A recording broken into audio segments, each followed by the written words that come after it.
السلام علیکم ورحمۃ اللہ وبرکاتہ۔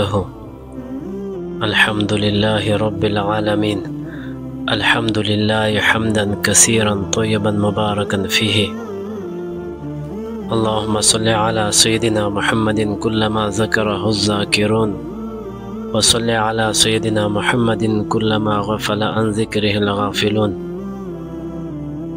امید ہے آپ سب خیریت سے ہوں گے۔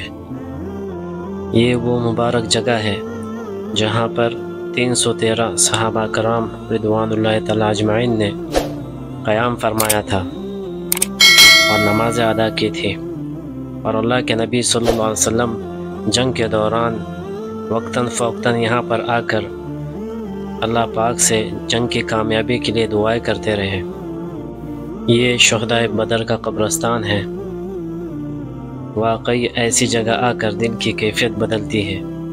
اللہ پاک سب کو یہاں آنا نصیب فرمائے، آمین۔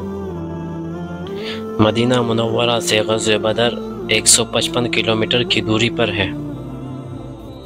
17 رمضان کو جب سرکار دو عالم صلی اللہ علیہ وسلم جمعہ کے دن تشریف لائے تو یہاں پانی نہیں تھا۔ اللہ کے فضل و کرم سے بارش ہوئی اور پانی کا مسئلہ حل ہو گیا۔ بدری صحابہ کا بڑا مقام ہے، جو فضیلت بدری صحابہ کرام رضوان اللہ تعالی اجمعین کو ملی وہ کسی کو نہیں ملی۔ جنگ کے دوران جب کچھ صحابہ کرام رضوان اللہ تعالی اجمعین شہید ہوئے تو اللہ کے نبی صلی اللہ علیہ وسلم اپنے خیمے سے باہر تشریف لائے۔ حضرت جبرائیل علیہ السلام کا نزول ہوا اور فرمایا کہ اے اللہ کے حبیب صلی اللہ علیہ وسلم کنکریاں اٹھا کر ان پر پھینک دیجئے۔ چنانچہ نبی پاک صلی اللہ علیہ وسلم نے ایسے ہی کیا اور فرمایا ان کے چہرے بگڑ جائے۔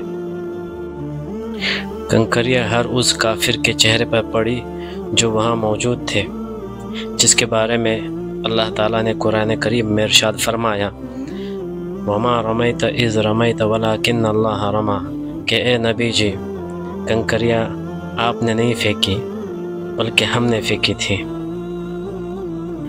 کنکریوں کی مار سے کفار مکہ بدحواس ہو کر بھاگنے لگے۔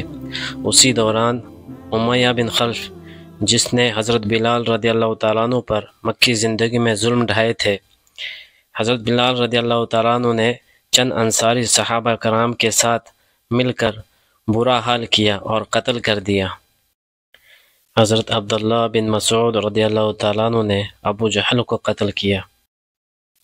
اس جنگ میں حضرت عکاشہ رضی اللہ تعالیٰ عنہ کی لڑتے لڑتے تلوار ٹوٹ گئی۔ پھر آپ صلی اللہ علیہ وسلم نے ان کو کھجور کی ایک چھڑی عنایت فرمائی۔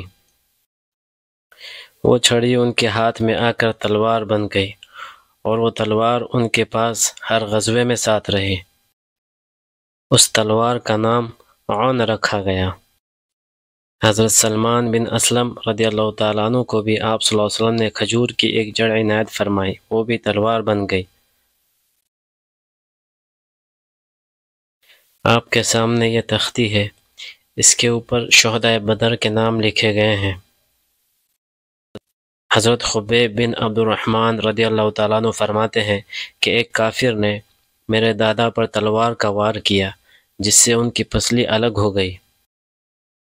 آپ صلی اللہ علیہ وسلم نے اس پسلی کو لعاب مبارک لگایا اور اسی جگہ لگا دیا۔ وہ پسلی ایسے جم گئی جیسے پہلے ٹوٹی ہی نہ تھی۔ اللہ سبحانہ و تعالیٰ نے غزوہ بدر میں مسلمانوں کو بہترین اور بے مثال فتح عطا فرمائی۔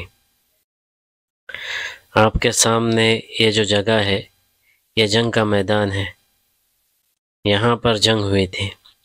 یہ پورا علاقہ جو ہے یہ جنگ کا میدان ہے۔ حضرت رفاع بن مالک رضی اللہ تعالیٰ عنہ فرماتے ہیں کہ ایک تیر آ کر میرے آنکھ میں لگ گیا جس سے میری آنکھ پھوٹ گئی، تو میں نبی پاک صلی اللہ علیہ وسلم کے سامنے حاضر ہوا۔ آپ صلی اللہ علیہ وسلم نے لعاب مبارک میرے آنکھ میں لگائے جس سے میری آنکھ صحیح ہو گئی۔ ویڈیو کو زیادہ سے زیادہ شیئر کریں اور ویڈیو کو لائک کریں اور چھوٹا سا کمنٹ کریں۔ آپ کے چھوٹے سے کمنٹ سے ایک ہمت ملتی ہے اسی میدان جنگ میں ایک کنواں ہے جہاں پر کفار قریش کے بڑے بڑے سرداروں کو ڈالا گیا تھا۔ یہ کنواں مسجد کے بالکل پیچھے کی سمت میں ہے۔ چینل پر اگر نئے ہیں تو چینل کو سبسکرائب کریں اور چینل کو سپورٹ کریں۔ اسی پر اختتام کرتا ہوں۔ السلام علیکم ورحمۃ اللہ وبرکاتہ۔